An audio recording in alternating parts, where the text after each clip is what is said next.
Okay, I have to leave in a few minutes. Laptop, check. Spellbook, check. Phone, not charged. No!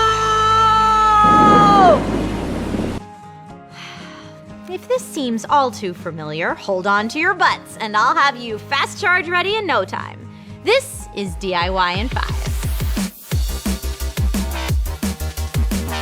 Hey everyone, and welcome to DIY in 5. I'm your host, Trisha Hirschberger, and today we're gonna help you weasel the juice out of that little phone of yours.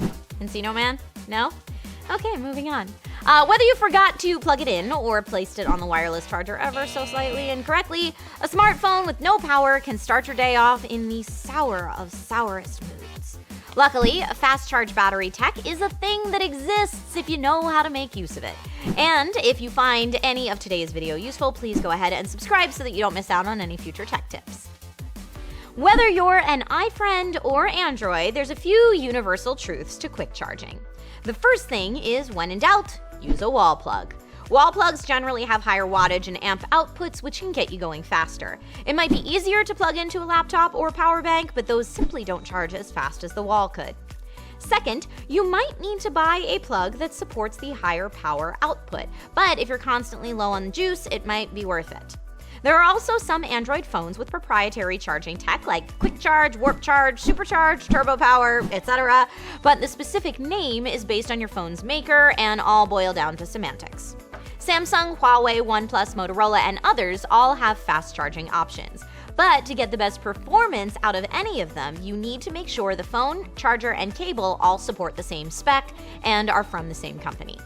If they don't all match, you may still get a decent result, but you won't get the absolute best performance possible.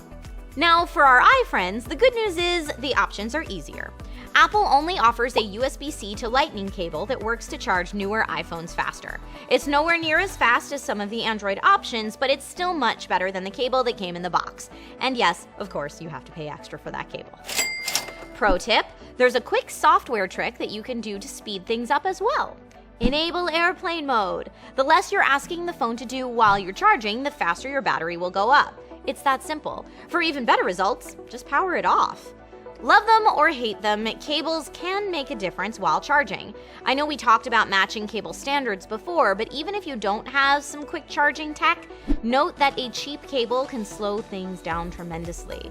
Spend the extra few bucks to get a nice, highly rated cable that can pass along more amps to your phone. Reviewers and testers seem to love the Anchor Powerline cables if you're in the market for something new. One popular charging accessory we'll also mention is wireless charging. If you want to charge fast, the reality is, don't use wireless charging. Don't get me wrong, it has its benefits and I personally love it, but speed is not one of those benefits. Save the wireless charging for when you're not in a hurry, and as I mentioned before, make sure you set it on the charging pad exactly right. Okay, so this is all great info, but what if I'm at a convention or something and plugging into the wall isn't an option, or maybe Starbucks during finals week or the airport during the holidays? This is where a power bank comes in real handy. Make sure you get one that has at least 2 amp output. Some of the cheaper models only produce 1/2 amp output, and that's just too slow. You'll also find some charge banks that could support some of the cool Android quick charge technology that we talked about earlier. But those tend to cost a little bit more money and don't always work as you hoped. So do a bit of research before you spend extra for that. And finally, if you need to use your laptop to charge your phone, make sure to plug into a USB 3.0 port if you got it. You'll be stealing the juice from your laptop, but at least you'll be doing it quicker. That should get you back up and running. Please feel free to share your most frustrating, hilarious, or otherwise infuriating low phone battery story in the comments below, and we can all share in the tech woes that unite us.